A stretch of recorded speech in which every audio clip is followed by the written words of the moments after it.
নমস্কার বন্ধুরা, সকলকে স্বাগত জানাই। আজকে আমি গাজর দিয়ে মিষ্টি বানিয়ে দেখাবো। সামনেই তো পয়লা বৈশাখ, এইভাবে যদি মিষ্টি বানিয়ে নেন তাহলে কিন্তু ভালোই হবে। তাহলে চলুন রেসিপিটা শুরু করি। এখানে আমি 4 পিস গাজর নিয়েছি, সেটা দুদিক দিয়ে কেটে বাদ দিয়েছি আর গাটা ছুলে নিয়েছি। এরপরে পিস পিস করে কেটে নিচ্ছি।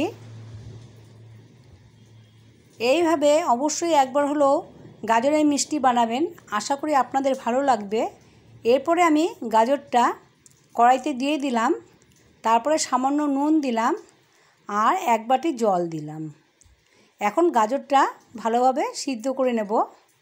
দেখুন পুরো জল শুকিয়ে গেছে আর গাজরটা কিন্তু ভালোভাবে সিদ্ধ হয়ে গেছে। এখন আমি একটা বাটির মধ্যে ঠান্ডা করে নেব। এদিকে একটা বাটির মধ্যে আমি 4 চামচ গোবিন্দভোগের চাল নিয়েছি, সেটাই ভেজে নেব। কড়াই গরম করে এখানে আমি 1 চামচ ঘি দিয়েছি, তার মধ্যে চালটা দিয়ে একটু ভালোভাবে ভেজে নেব। চালের রঙটা যখন সাদা হয়ে যাবে পুরোপুরি, তখন বুঝতে হবে চালটা ভাজা হয়ে গেছে, তখন কিন্তু নামিয়ে নিতে হবে। পুরো কিন্তু লাল করতে যাবেন না, তাতে করে খেতে ভালো লাগবে না। দেখুন রঙটা কিন্তু পুরো চেঞ্জ হয়ে গেছে। এখন আমি ঠান্ডা করে মিক্সির মধ্যে দিয়ে নিলাম। এরপরে এখানে আমি 50 গ্রাম ভাজা বাদাম দিয়েছি আর 5-6 খানা এলাচ দিয়েছি।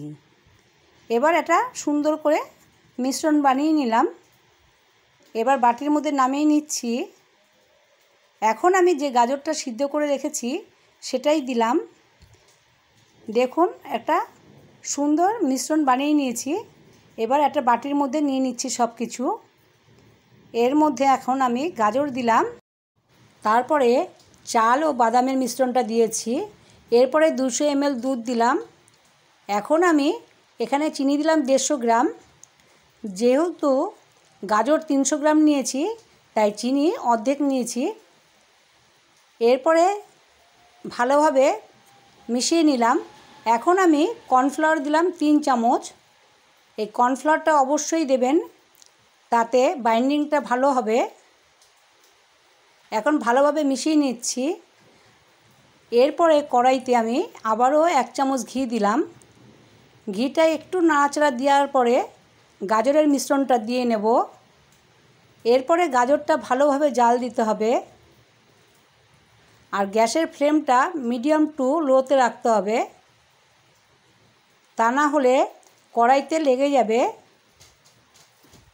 আর অনবরত নাড়তে হবে। যখন পুরো শুকিয়ে আসবে তখন বুঝতে হবে যে গাজরটা জাল দেওয়া হয়ে গেছে।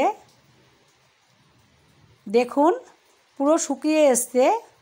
এখনও আমি আরও 2 মিনিটের মতন ভালোভাবে নাড়াচাড়া দিয়ে নিয়ে তারপরে আমি নামিয়ে নেব। গাজর জাল দেওয়া হয়ে গেছে। এখন গ্যাসটা অফ করে দেব।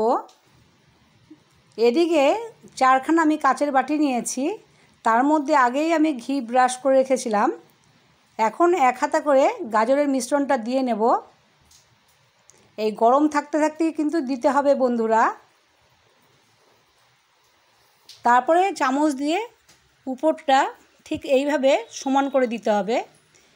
তারপরে আমি 1 ঘন্টা ঠান্ডা করার জন্য ফ্যানের তলায় রেখেছিলাম। পুরোপুরি ঠান্ডা হয়ে যাওয়ার পরে আঙুল দিয়ে একটু চাপ দিলাম, তারপরে বাটিটাকে উল্টিয়ে এইভাবে নামিয়ে নিচ্ছি। দেখুন খুবই সহজে কিন্তু প্রত্যেকটাই বেরিয়ে আসছে, কোনো অসুবিধা হবে না। আস্তে আস্তে ধরে ধরে ঠিক এইভাবে নামিয়ে নিতে হবে। দেখতে কতটা সুন্দর হয়েছে। এরপরে কিন্তু আমি আবার আরেকটু ভালো করার জন্যে গুঁড়ো দুধের মধ্যে কোট করে নিচ্ছি। আপনারা চাইলে কোট নাও করতে পারেন, তাতে করে কোনো অসুবিধা হবে না। এরপরে এখানে আমি একটা কাজু বাদামকে 2 টুকরো করে প্রত্যেকটার মধ্যে 2 পিস করে দিয়ে দিচ্ছি। দেখতে কেমন হয়েছে আপনারাই বলবেন, আর খেতে যে কতটা ভালো লাগবে সেটা আমিই বলছি বন্ধুরা, খুবই ভালো লাগবে। যদি ভালো লাগে তাহলে কিন্তু লাইক দিতে ভুলবেন না আর সাবস্ক্রাইব করে দেবেন। তাহলে আমি যদি কোনো ভিডিও পোস্ট করি সবার আগে নোটিফিকেশন আপনারা পেয়ে যাবেন। এবার আমি একটা কেটে আপনাদেরকে দেখাচ্ছি। দেখুন দেখতে কতটা সুন্দর হয়েছে। আর দেরি না করে এইভাবে মিষ্টি বানিয়ে নিন। আজ এই অবধি, আবার নতুন ভিডিও নিয়ে দেখা হবে।